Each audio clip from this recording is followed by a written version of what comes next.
Mariah had this ridiculously over-the-top flowing wedding gown that you could fit 5 of her into this thing. That day itself, that half an hour of wearing the dress was not bleak. And things went downhill from there. Oh, well. Oh, well. To the public, Mariah Carey Mottola was living the fairy tale. But to some, there was already speculation.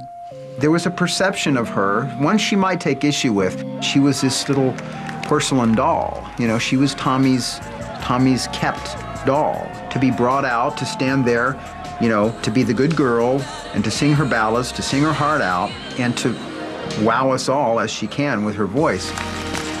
By the fall of 1993, it became apparent Once Upon a Time was not heading toward happily ever after. So she moves into this big mansion and realizes that she's living now with this very controlling person. I mean, Tommy, she says, does not allow her to leave. But is it true that you would head for a cheeseburger at McDonald's and you'd be getting phone calls on your cell phone? Where the heck are you going? Basically, yeah. It was stifling. At one point, you and your friends referred to this Bedford mansion you lived in with Tommy Mottola as Sing Sing.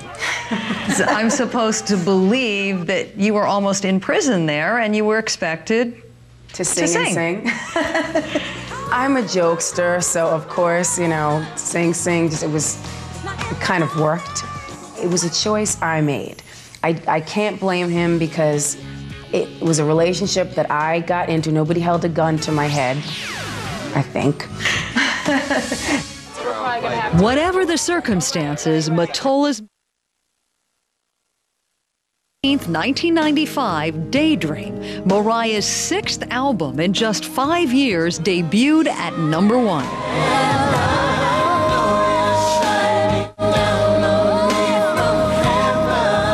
One Sweet Day was this huge sort of pop anthem ballad with Boys to Men, and it was just a monster. She also released a song called Fantasy. The original single version, fun, up-tempo, but somewhat unremarkable song.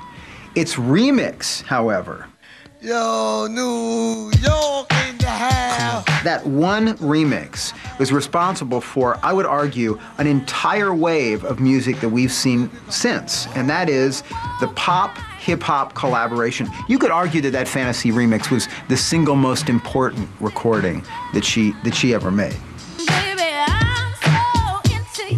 That remix was also important personally, signaling the start of Mariah Carey's return to her roots.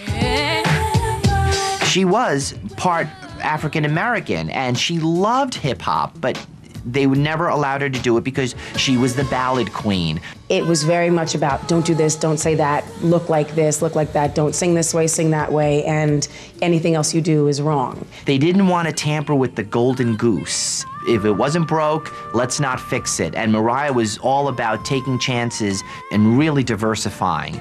And on a cold December day in 1996, 26-year-old Mariah Carey left her music mogul husband.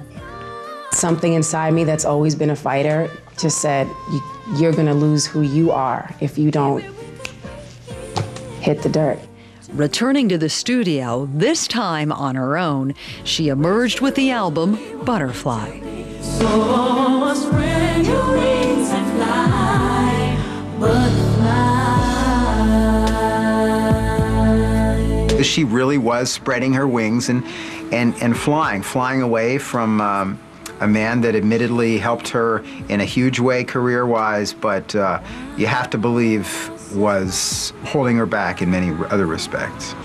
Tommy Mottola declined CNN's request for an interview, but he did send us a comment. Quote, "Over the course of my entire career, I've never commented on my personal life, but I would like to say that I continue to be Mariah's biggest fan.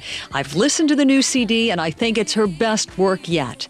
I wish her continued success and much happiness, and I'm glad she got good use out of the wedding dress." Now, am I seeing things, or are you wearing that same wedding gown that you wore when you married Tommy Mottola? It is that Vera Wang gown. So how did it feel when you put it back on, Mariah?